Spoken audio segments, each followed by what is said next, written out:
नमस्कार, आप देख रहे हैं आपका अपना चैनल भिवानी हलचल और खबरों के संग में मैं हूं मनोज कुमार। आइए सबसे पहले डालते नजर आज की हेडलाइंस पर। आपातकाल के दौरान यातनाएं सहने वाले नागरिकों को भाजपा द्वारा किया गया सम्मानित। एनएमसी टीम ने किया भिवानी मेडिकल कॉलेज का निरीक्षण।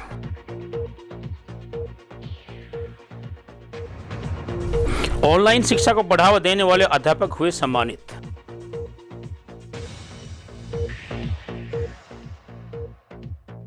गैस उपभोक्ताओं के लिए ई-केवाईसी करवाना हुआ आवश्यक। शिक्षा बोर्ड को 13 जुलाई को दिल्ली में आयोजित कार्यक्रम में स्कोच अवार्ड से किया जाएगा सम्मानित। और अब खबरें विस्तार से। 25 जून 1975 को देश में लगने वाली इमरजेंसी के विरोध में भाजपा द्वारा 25 जून को काला दिवस के रूप में मनाया गया। वहीं आपातकाल के दौरान यातनाएं सहने वाले लोगों को पंचायत भवन में आयोजित कार्यक्रम में सम्मानित किया गया। आपातकाल के दौरान प्रताड़ना सहने वाले पत्रकार श्री भगवान वशिष्ठ, कामरेड बलबीर शर्मा, अधिवक्ता जितेंद्र तंवर, महावीर सिंह, अशोक कुमार, विशाल जीत के अलावा अनेक व्यक्तियों को सम्मानित किया गया। इस मौके पर पीपीपी के हरियाणा कोऑर्डिनेटर सतीश खोला ने कहा कि 25 जून भारत के इतिहास में लोकतंत्र की हत्या का दिन गिना जाता है। भाजपा जिला अध्यक्ष मुकेश गौड़ ने कहा कि संविधान की बात करने वाली कांग्रेस ने 25 जून 1975 को सरेआम संविधान की धज्जियां उड़ाते हुए लोगों को जेल में भरने का और यातनाएं देने का काम किया था। परिवार पहचान पत्र के हरियाणा के कोऑर्डिनेटर सतीश खोला ने कहा कि कांग्रेस सरकार ने 25 जून 1975 की रात को केवल अपनी कुर्सी बचाने के लिए तत्कालीन प्रधानमंत्री स्वर्गीय इंदिरा गांधी ने देश में आपातकाल की घोषणा कर दी थी तथा संविधान का गला घोंट दिया था। आपातकालीन लगाने के बाद राजनीतिक नेताओं, पत्रकारों और अन्य को जेल में डाल दिया। खोला ने कहा कि सिर्फ भाजपा ही आम नागरिकों के हितों व अधिकारों की सही तरह से देखभाल करती है। उन्होंने कहा कि कांग्रेस ए.ओ. ह्यूम द्वारा बनाई गई पार्टी है जिसका भारत के संविधान व संस्कृति से कोई लेना देना व जानकारी नहीं है। वहीं भाजपा जिला अध्यक्ष मुकेश गौड़ ने कहा कि संविधान की बात करने वाली कांग्रेस ने 25 जून 1975 को सरेआम संविधान की धज्जियां उड़ाते हुए तत्कालीन प्रधानमंत्री स्वर्गीय इंदिरा गांधी ने देश पर आपातकालीन थोप कर लोगों को जेल में भरने का काम किया था तथा अनेक लोगों को प्रताड़ित किया था। 1975 में जिस प्रकार इंदिरा गांधी की सरकार ने देश के ऊपर आपातकाल थोपा था और 25 तारीख को आधी रात को काला दिन इसलिए मनाया जाता है कि आपातकाल रात को लगाया गया था। और आज जो कांग्रेस पार्टी संविधान की और इस प्रकार की जो बातें करती है, उन्होंने सरेआम संविधान की धज्जियां उड़ाते हुए और उस समय की प्रधानमंत्री इंदिरा गांधी ने किस प्रकार देश के ऊपर ये आपातकाल थोपा और जिसके बाद जिस लाखों लोगों को जेलों में डाल दिया गया, बहुत से लोगों के पूरे परिवारों को भी प्रताड़ित किया गया। आज मैं कार्यक्रम देख रहा था तो कुछ एक लोगों ने अपने संस्मरण बताए, आंखों में पानी था। किस प्रकार हमारे यहाँ प्रोफेसर रामविलास जी के शरीर के ऊपर सिगरेट बुझाई गई, आज भी उनके ऊपर निशान है। ऐसे प्रताड़ित किया गया था पूरे परिवारों को और उसी को लेकर के इसलिए मनाया जाता है ताकि लोगों को पता रहे कि किन परिस्थितियों में लोगों ने कांग्रेस के खिलाफ लड़ाई लड़ी है। भिवानी जिले के सभी कार्यकर्ताओं ने इमरजेंसी का जो समय था 25 जून 1975 का, उसका आज काला दिवस मनाया है। सैकड़ों की संख्या में भाई मुकेश गौड़ जी की अध्यक्षता में ये कार्यक्रम हुआ। जिले के मंडल के सभी पदाधिकारी हम मौजूद हुए। एक अच्छा कार्यक्रम था। सभी ने मंच पर जो उस समय के पीड़ित लोग थे, पीड़ित परिवारों के जो सदस्य थे, वो भी यहाँ आए। उन्होंने अपनी बातें, अपना स्मरण यहाँ बताया। बड़ी ही दर्दनाक स्थिति थी उनका जब हमने सुना। और मैं तो कांग्रेस के कार्यकर्ताओं से भी कहूँगा कि ऐसी पार्टी जो इमरजेंसी लगाती है, लोगों को इस तरह का दुख दर्द देती है, उस पार्टी को छोड़ करके भारतीय जनता पार्टी मानना चाहिए, क्योंकि ये कार्यकर्ताओं की पार्टी है। यहाँ कार्यकर्ताओं को, नागरिकों को मान सम्मान मिलता है और वहाँ पर कार्यकर्ताओं और नागरिकों को दर्द मिलता है। क्योंकि उस समय की प्रधानमंत्री श्रीमती इंदिरा गांधी जो है वो अपना लोकसभा का इलेक्शन जो विजयी रह चुकी थी पहले, वो न्यायालय द्वारा उनको अनसीटेड कर दिया गया था। उसको जो है गैरवांछित कर दिया गया था कि वो जो है इस पद पर नहीं रह सकती, लोकसभा के सदस्य नहीं मानी जाएंगी। ये न्यायालय ने घोषित किया था। और राजनारायण जी जो उस समय थे, उन्होंने पिटीशन डाली थी और राजनारायण जी जो है उसमें विजयी रहे थे पिटीशन में। लेकिन जब इंदिरा गांधी को ये लगा कि भाई ऐसा अगर जो हो गया तो मैं तो सरकार गई हमारी, तो उन्होंने देश के अंदर एक आपातकालीन स्थिति लगाई, जिसकी घोषणा सुबह की गई 26 जून को और आपातकालीन स्थिति लगा दी गई रात को 12 बजे। देश भर से जो भी कांग्रेस पार्टी या सत्तारूढ़ दल के जो भी खिलाफ थे, वो चाहे वो अखबार वाला था, चाहे राजनेता था, चाहे कैसे भी था, उनको सबको गिरफ्तार रात को किया गया 12 बजे के आसपास ही, और उनको जेलों में अलग अलग जगह भेजा गया। भिवानी वालों को तो आप अंदाज़ा लगाएं कि आश्चर्य होगा आपको कि 15 दिन तक हमें ये नहीं सूचना थी कि हमारे पिता मेरे देवव्रत वशिष्ठ और दादा रविंद्रनाथ वशिष्ठ कौन सी जेल में हैं।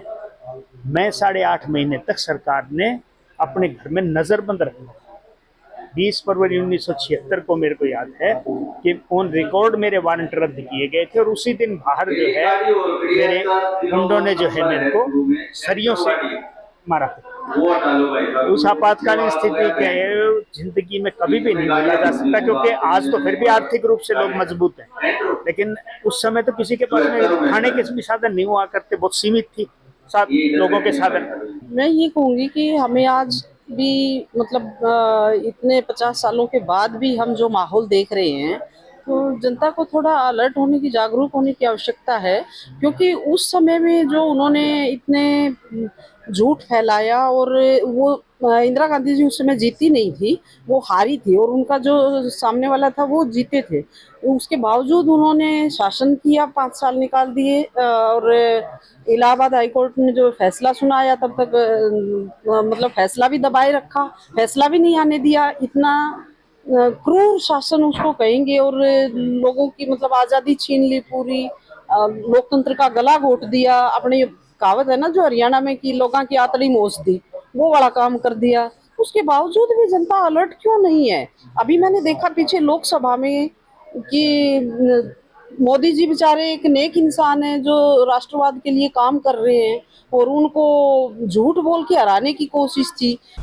भिवानी में निर्माणाधीन मेडिकल कॉलेज के निर्माण कार्यों का जायजा लेने दिल्ली से एनएमसी की टीम पहुंची, और टीम ने सुबह 10 बजे से निरीक्षण शुरू किया और रात्रि 11 बजे तक प्रत्येक कार्य की विस्तार से जानकारी ली। करीबन 3 साल से निर्माणाधीन पंडित नेकीराम मेडिकल कॉलेज का 90% काम पूरा हो चुका है। इस बारे में सिविल सर्जन रघुवीर सांडिल्य ने बताया कि एनएमसी टीम द्वारा मेडिकल कॉलेज का औचक निरीक्षण किया गया है, और इस बारे में तुरंत सरकार को रिपोर्ट पेश की जाएगी। करीब 3 साल से निर्माणाधीन भिवानी मेडिकल कॉलेज का 90% कार्य पूरा हो चुका है। दिल्ली से आई एनएमसी टीम ने भवनों का जायजा लिया और रिपोर्ट पेश की। इसी के साथ सिविल सर्जन डॉक्टर रघुवीर सांडेले ने बताया कि एनएमसी ने नवनिर्मित मेडिकल कॉलेज का निरीक्षण किया, और एनएमसी टीम द्वारा सिविल अस्पताल के अलावा हांसी रोड पर मेडिकल कॉलेज का भी निरीक्षण किया। उन्होंने यह भी बताया कि सिविल हॉस्पिटल को क्लिनिकल सेक्शन में अपग्रेड कर दिया गया है, और साथ ही बेसिक और टीचिंग कार्य हांसी रोड स्थित मेडिकल कॉलेज में होगा। एनएमसी टीम का विजिट हुआ, जिसने सुबह लगभग 9:30 से लेकर के शाम के 10:30 बजे तक हमारे जो मेडिकल नेकीराम का कॉलेज का निर्माण अधीन और शुरू किया जाना है उसका निरीक्षण किया गया है। उन्होंने जो भी ऑब्जर्वेशन की है वो हमारे से शेयर करेंगे, जो कमियां होगी सरकार उसको पूरा करेगी।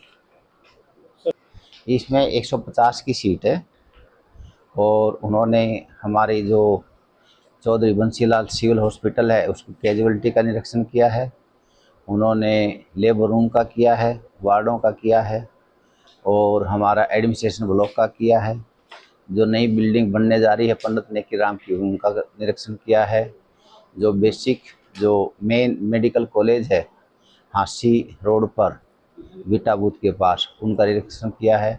उनकी क्या ऑब्जर्वेशन है वो सीक्रेट होता है, वो अपनी रिपोर्ट है जैसे ही देंगे हम उसको सरकार से शेयर करेंगे। लघु सचिवालय स्थित डीआरडीए हॉल में एसडीएम हरबीर सिंह, सीएमजीजी रोहन कुमार, जिला मौलिक शिक्षा अधिकारी संतोष नागर, जिला खंड शिक्षा अधिकारी शिव कुमार तंवर द्वारा 10वीं एवं 12वीं कक्षाओं के परीक्षा परिणाम में अपग्रेड टीम द्वारा दिए गए प्रेरणादायक सहयोग के लिए सम्मानित किया गया।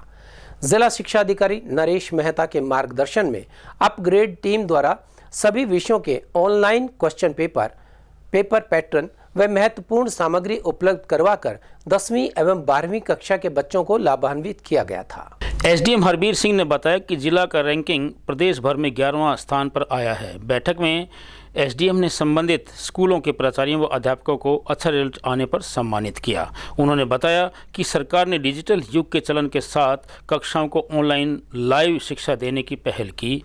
शिक्षा विभाग ने अपग्रेड्स चैनल के माध्यम से बोर्ड कक्षाओं की लाइव कक्षाएं देकर अच्छा परिणाम दिया है, जिसके लिए सभी अध्यापकगण बधाई के पात्र हैं। इन लाइव कक्षाओं में सभी विषयों के सैंपल्स पेपर सहित अन्य सामग्री उपलब्ध करवाई। इन लाइव कक्षाओं में बच्चों में 20% सुधार आया है, जिसके स्वरूप जिले ने 11वीं रैंकिंग हासिल की है। एसडीएम ने इन लाइव कक्षाओं में विशेष सहयोग करने वाले पीजीटी अंग्रेजी मनोज कुमार, सुरेंद्र शर्मा, मुकेश बजरंग, आशा रामपाल, पूनम शर्मा, विभा यादव, शैलेश कुमार सहित सभी विषय अध्यापकों को सम्मानित किया।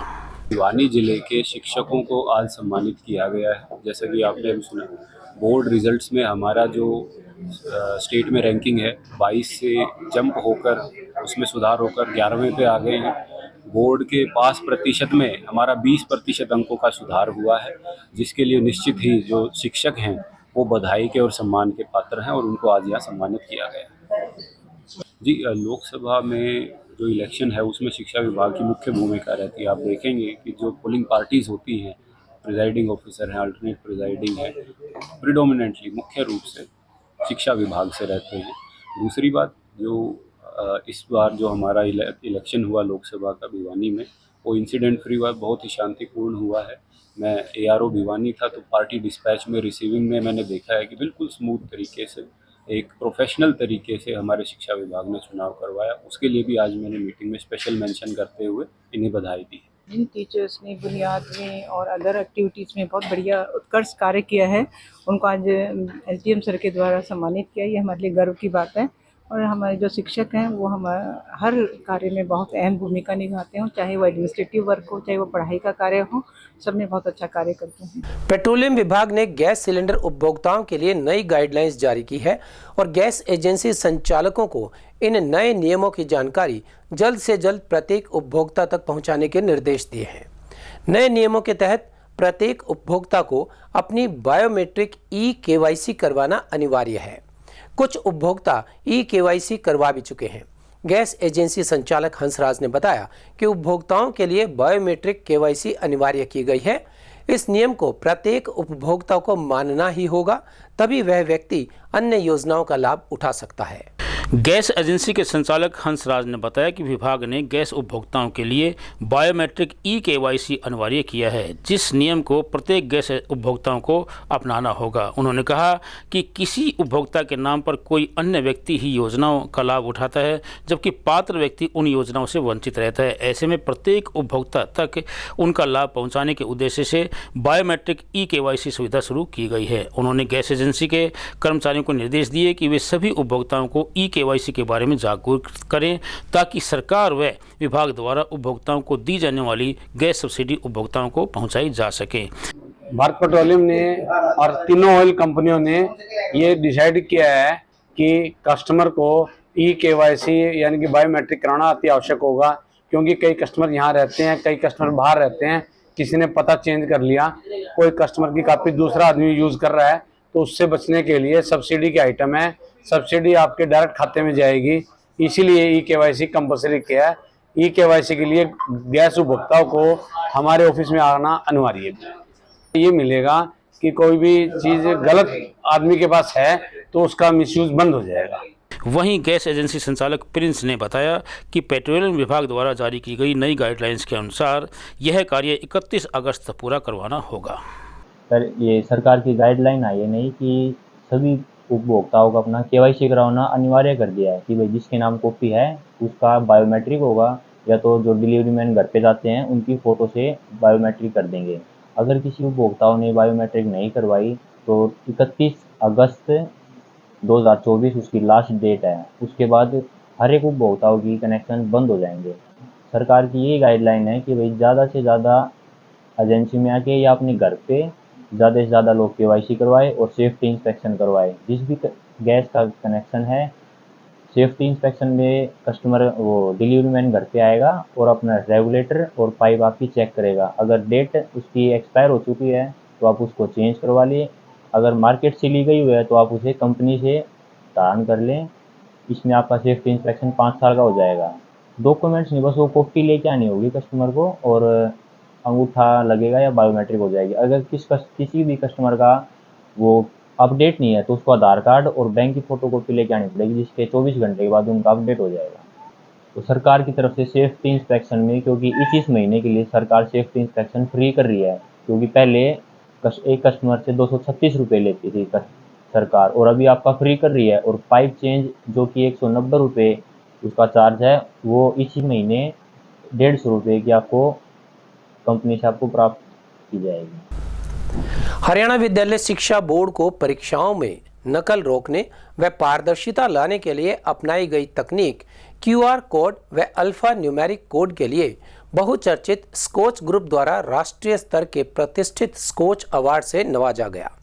इस बारे में विस्तृत रूप से बताते हुए बोर्ड अध्यक्ष डॉक्टर VP यादव ने बताया कि यह अवार्ड 13 जुलाई 2024 को दिल्ली में आयोजित होने वाले राष्ट्रीय स्कोच सम्मान समारोह में दिया जाएगा। उन्होंने कहा कि स्कोच ग्रुप भारत का एक सच्चा स्वतंत्र सम्मान है, जो अपनी कठोर और स्वतंत्र परिणाम आधारित मूल्यांकन प्रक्रिया के लिए जाना जाता है। हरियाणा विद्यालय शिक्षा बोर्ड अध्यक्ष डॉक्टर VP यादव ने बताया कि शिक्षा बोर्ड द्वारा वार्षिक परीक्षा में नकल रोकने एवं पारदर्शिता लाने के लिए QR कोड व अल्फा न्यूमेरिक कोड की तकनीक को अपनाया गया था। इस तकनीक से नकल के मामले लगभग न के बराबर सामने आए तथा रिकॉर्ड समय में परीक्षा परिणाम को जारी करने में सफलता प्राप्त की, जिसको सराहना प्रदेश व देश में विभिन्न प्रिंट व इलेक्ट्रॉनिक मीडिया, समाचार पत्रों तथा सोशल मीडिया प्लेटफॉर्मों में की गई। स्कोच ग्रुप द्वारा हरियाणा विद्यालय शिक्षा बोर्ड को नकल रोकने के लिए अपनाई गई नई तकनीक के परीक्षार्थियों के भविष्य पर पड़े सकारात्मक प्रभाव के चलते बहुप्रतिष्ठित सर्वोच्च सम्मान से पुरस्कृत किया गया है। डॉक्टर यादव ने बताया कि शिक्षा बोर्ड को इतिहास में पहली बार परीक्षाओं में किए गए सुधारों के लिए राष्ट्रीय स्तर पर स्कोच अवार्ड से नवाजा गया है, जिससे शिक्षा बोर्ड को राष्ट्रीय स्तर पर ख्याति प्राप्त हुई है। इस पद्धति को अब देश के कई शिक्षा बोर्डों द्वारा अपनाया जा रहा है। हरियाणा विद्यालय शिक्षा बोर्ड ने एक स्कॉच अवार्ड है, कोई बहुत प्रेस्टिजियस राष्ट्रीय स्तर का अवार्ड है, और जो ये गवर्नमेंट ऑर्गेनाइजेशंस को दिया जाता है विशेष तौर पर ऐसे कार्य जिनके अंदर नवाचार हो, जो इनोवेशंस उन्होंने किया है उसके लिए। तो हमें बड़ा हर्ष हो रहा है बताते हुए कि हरियाणा विद्यालय शिक्षा बोर्ड ने भी इस अवार्ड के लिए कंटेस्ट किया था और तकरीबन 9 महीने तक 3 चरणों में अलग अलग हमारे असेसमेंट्स किए गए। हम सेमीफाइनल में पहुंचे और आखिर में हमारा जो नवाचार था, जिसे हम कहते हैं alpha numeric code and QR code, question papers के ऊपर जो हमने अंकित किया था, जिसका पूरे प्रदेश के अंदर एक असर देखने को मिला था कि नकल तकरीबन गायब हो गई थी, पेपर आउट होने बंद हो गए हैं। तो उसका जो असर देखने को मिला ग्राउंड लेवल पर, उसी के उपलक्ष्य में इस नवाचार के लिए हरियाणा विद्यालय का बोर्ड को स्कॉच अवार्ड से सम्मानित किया गया है। और अब एक खबर चलते चलते में आज हम चर्चा करेंगे 25 जून 1975 को घोषित हुए आपातकाल की। 49 साल बीत जाने के बाद भी लोगों के दिलों में उस वक्त के दर्द की टीस आज भी है। 21 महीनों का वो समय अपने आप में एक पीड़ादायक समय रहा। चारों ओर सन्नाटा था, पूरे देश की जनता के दिलों में विरोध का उबाल था, पर बोल कोई नहीं सकता था। जयप्रकाश नारायण ने इस समय को भारतीय इतिहास की सर्वाधिक काली अवधि कहा था। स्वतंत्र भारत के इतिहास में यह सबसे विवादास्पद और अलोकतांत्रिक काल था। आपातकाल में चुनाव स्थगित हो गए तथा नागरिक अधिकारों को समाप्त कर दिया गया। तत्कालीन प्रधानमंत्री इंदिरा गांधी के राजनीतिक विरोधियों को कैद कर लिया गया और प्रेस पर प्रतिबंध लगा दिया गया। कारण यह रहा कि 12 जून 1975 को इंदिरा गांधी को इलाहाबाद उच्च न्यायालय ने दोषी पाया और 6 साल के लिए पद से बेदखल कर दिया था। इंदिरा गांधी पर वोटरों को घूस देना, सरकारी मशीनरी का गलत इस्तेमाल, सरकारी संसाधनों का गलत इस्तेमाल जैसे 14 आरोप सिद्ध हुए, लेकिन श्रीमती गांधी ने उन्हें स्वीकार न करके न्यायपालिका का उपहास किया। राजनारायण ने 1971 में रायबरेली में इंदिरा गांधी के हाथों हारने के बाद मामला दाखिल करवाया था। जस्टिस जगमोहन लाल सिन्हा ने यह फैसला सुनाया था। आपातकाल के दौरान नसबंदी सबसे दमनकारी अभियान साबित हुआ था। नसबंदी का फैसला लागू कराने का जिम्मा संजय गांधी पर था। इस दौरान घरों में घुसकर, बसों से उतारकर और लोभ लालच देकर लोगों की नसबंदी की गई। एक रिपोर्ट के मुताबिक सिर्फ 1 साल के भीतर देश भर में 60 लाख से ज्यादा लोगों की नसबंदी कर दी गई। 1977 में जनता पार्टी की सरकार आने के बाद शाह आयोग का गठन किया गया। आयोग द्वारा प्रस्तुत रिपोर्ट में अनुमान लगाया गया था कि आपातकाल के दौरान 1 लाख से ज्यादा लोगों को निवारक हिरासत कानूनों के तहत गिरफ्तार किया गया था। भिवानी में भी आपातकाल का कहर बरपा। निर्दोष लोगों को मीसा में गिरफ्तार किया गया। बाप बेटा को रात के अंधेरे में उठाया गया। गिरफ्तार किए गए लोगों के साथ पुलिस द्वारा अमानवीय व्यवहार किया गया। पुलिस द्वारा दिए गए घाव आज भी आपातकाल के जुल्मों की दास्तां कह रहे हैं। और अब जाने से पहले एक नजर आज की हेडलाइंस पर। आपातकाल के दौरान यातनाएं सहने वाले नागरिकों को भाजपा द्वारा किया गया सम्मानित। एनएमसी टीम ने किया भिवानी मेडिकल कॉलेज का निरीक्षण।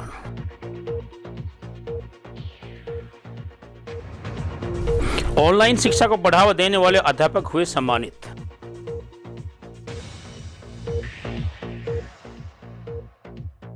गैस उपभोक्ताओं के लिए ई-केवाईसी करवाना हुआ आवश्यक। शिक्षा बोर्ड को 13 जुलाई को दिल्ली में आयोजित कार्यक्रम में स्कोच अवार्ड से किया जाएगा सम्मानित। हमारे आज के अंक में बस इतना। अगले अंक के लिए देखते रहिएगा आपका अपना चैनल भिवानी हलचल।